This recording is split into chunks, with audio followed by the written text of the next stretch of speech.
పెత్తందారులు అయాని బాంచని కాల్మకు దురాగతం వెట్టి చాకరి బానిసత్వం మగ్గుతున్నటువంటి పరిస్థితుల్లో ప్రజలకు మాన ప్రాణ రక్షణ లేని పరిస్థితుల్లో తిరుగుబాటు సాధ్యమైంది. అందుకనే తెలంగాణ సాయుధ పోరాటం సక్సెస్ అయింది అంటే కారణమైంది ఏ పునాదులు సక్సెస్ అయింది? దున్నేవాడికి భూమి కావాలా, ఈ బానిస సంఖ్యలను బద్దలు కొట్టాలా, బడుగు బలి దళితుల ఎస్సీ వడలలో ఆనాడు కమ్యూనిస్టులు లేదా మరి మొత్తం మరి ప్రజా సంఘాలు నిద్ర చేసి ఉండి క్లీన్ చేసి పరిశుభ్రం చేసి అక్కడనే పడుకొని వాళ్ళ చైతన్యపరిచి మేము కమ్యూనిస్టులం అని ధైర్యంగా చెప్పుకున్నారు, మేము వాస్తవవాదులం అని చెప్పుకున్నారు. అందుకని ఇవాళ మనం గతాన్ని నెమరేసుకోవాలి. అందుకని అప్పుడు సక్సెస్ అయింది. ఇప్పుడు సక్సెస్ కావాలంటే టైం పడుతుంది, ఇప్పుడు కాదు. అందుకనే ఆలోచనలో మార్పులు వచ్చినాయి. చాలామంది నక్సలైట్లు కూడా మార్పులు చేసుకున్నారు.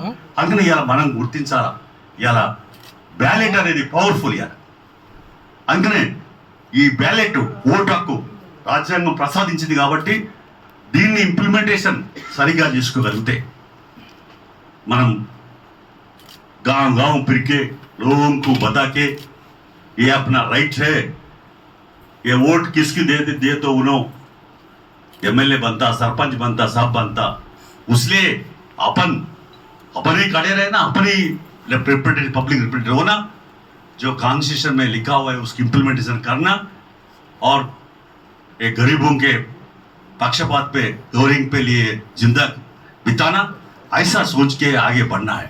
అందుకని నేను ఆఖరిగా చెప్పదలుచుకుంది ఏంటంటే ఇవాళ ఉన్న పరంగా ప్రజల దగ్గరికి వెళ్ళడం తగ్గిపోయి, ప్రజల వద్ద ఉండడం తగ్గిపోయి, ప్రజలతో మమేకం కావడం తగ్గిపోయి అది రియలైజ్ కావాలి. మాటలు చెప్పడం కాదు. హైదరాబాద్లోనో కరీంనగర్లోనో లేకుంటే వరంగల్లోనో లేదా మహబూబ్ నగర్లోనో లేదా జిల్లా సెంటర్లోనో ఖమ్మంలోనో లేదా ఇక్కడనో ఉండు కాదు.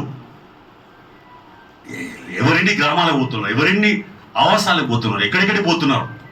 మనం చెకప్ పెట్టుకుంటే ఉపయోగపడుతుంది. నేను మిమ్మల్ని విమర్శించడం కాదు,